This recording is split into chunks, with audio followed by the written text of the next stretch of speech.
Let's listen, shall we, as well, to how the BBC reported this. Yeah, so we've got the UN calling for a full investigation to exactly what happened back on the 23rd of March. That's where these 15 people were killed in Rafah, in the very south of Gaza.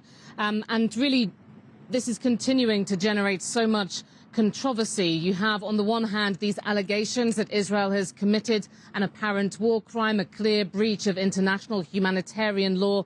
But the Israeli military, in its latest statement, has been stressing that these were vehicles that it says were acting suspiciously and appeared to pose a direct threat to Israeli forces who were operating in the area. As the award-winning journalist Richard Sanders put it, classic BBC. Everything that happens in Israel is presented as some sort of hopeless puzzle we'll probably never resolve. This isn't journalism, a case study in why Israel gets away with it. Exactly this.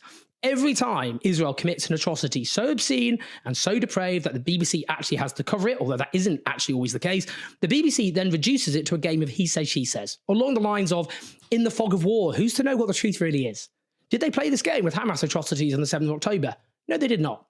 And as well as rightly accepting crimes that did happen on the 7th of October without any equivocation and describing them, for example, as massacre and terms like that, which they don't use with Israeli atrocities, I would note that on the BBC website, contrary to the corporation's claims that they correct errors when they make them, there are still false claims in their coverage about atrocities which did not happen on the 7th of October. Do they play this game with Russia and Ukraine? No, they don't. They do not treat claims by the Russian authorities as credible or trustworthy. So why do they do this with Israel? Even though it has been proven over and over and over and over and over again that the Israeli authorities lie and lie and lie and lie and lie about the crimes they commit.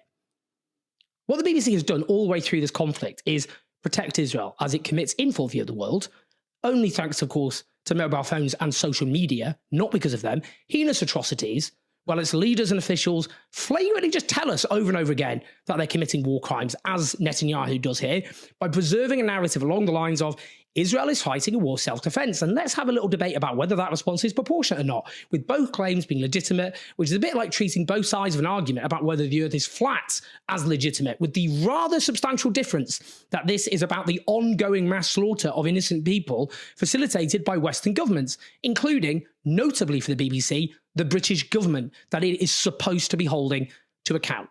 As the so-called self-described, I should say, as the self-described liberal Zionist academic, Shail Ben Afraim, who has increasingly, I know, repudiated his support for the Israeli onslaught since it began, writes, however, an IDF source admitted to me that there is evidence that soldiers executed the workers. It is also not IDF practice to bury Palestinian bodies, this source confirmed, suggesting they knew they had something to hide.